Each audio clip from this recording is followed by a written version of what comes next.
There are 4 types of clients. The first is what I call cheap clients.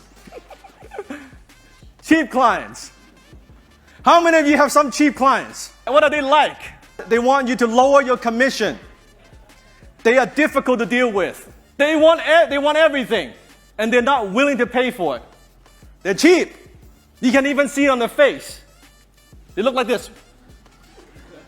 They're cheap, tight, right?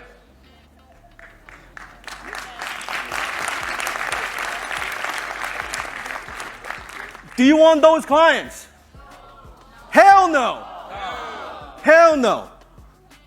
Then you have what I call difficult clients. Oh yes, difficult clients. What are they like? They ask for a lot. And doesn't matter what you do, they're not happy. You go the extra mile for them. You do extra work. They are still not happy. They are just not happy people. It's like they're having a bad day and they're trying to make your day worse. How many have some of those clients? Okay, difficult clients. Then you have what I call sophisticated clients.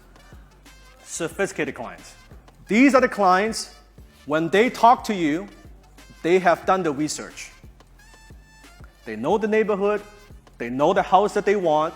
I want how many bedrooms, how many bathrooms, this is what I want. They're very clear, they've done the research. They're more intelligent, sophisticated. Just like wine, they know. You know, people, let's say they buy wine. The cheap clients would just say, which one's the cheapest? Yeah, which one's the cheapest? Give me the cheapest bottle. The difficult clients, they see a nice bottle of wine. Why is it so expensive? They're just difficult. Sophisticated clients, they want certain brand from certain vintage, right? They know what they want. Then you have high-ticket clients, which the clients I want, which is the clients you want.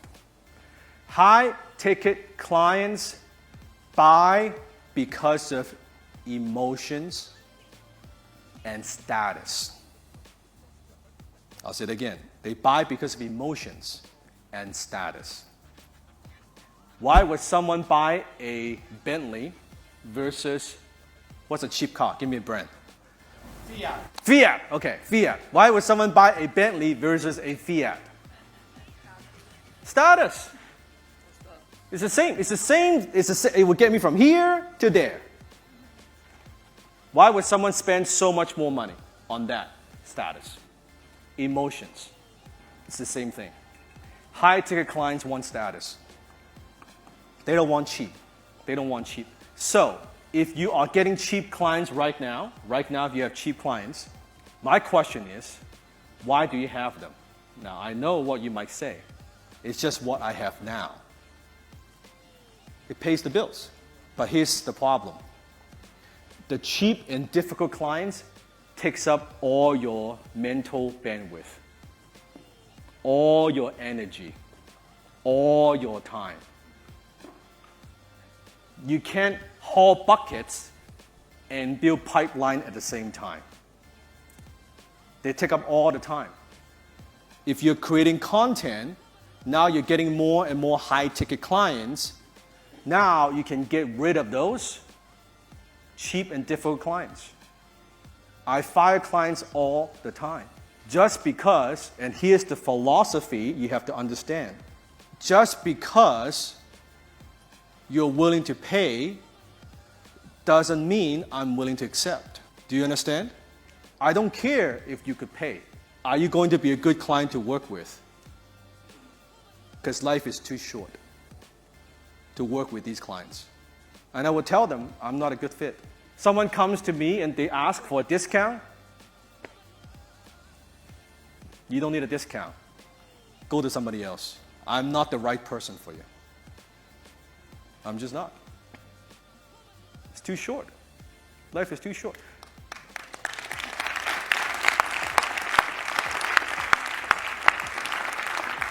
And when you have the pipeline, when you're getting a lot of leads, you don't care.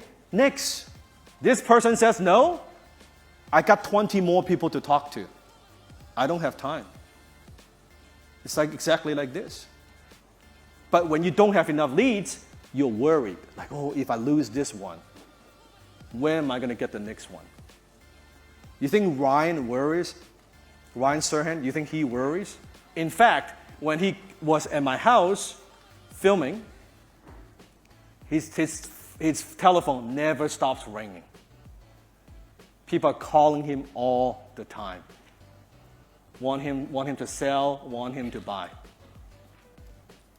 That's the pipeline. Let me see. How many of you want high-ticket clients? High-ticket clients. Let me see. How many want high-ticket clients? What does a tree have to do to grow apples?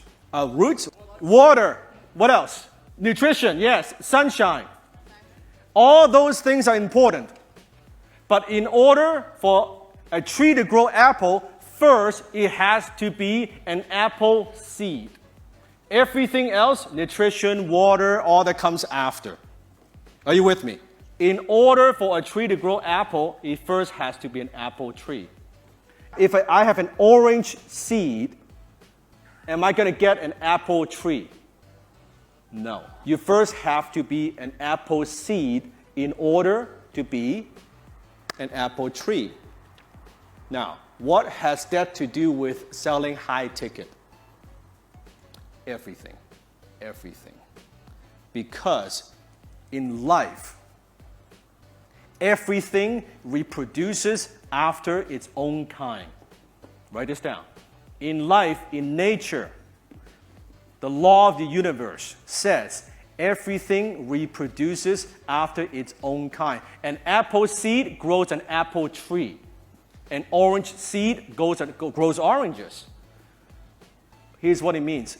You want more high-ticket clients? Yes. You want more high-ticket buyer? Yes. In order to get high-ticket client, guess what? You first have to become a high-ticket client. Everything reproduces after its own kind. If you are cheap, you are not going to get high-ticket client. And most people, when it comes time for them to pay, they're very reluctant. I don't want to pay. I don't want to pay anything. You're cheap. If you're cheap, guess what kind of clients you attract? Cheap clients. If you are difficult,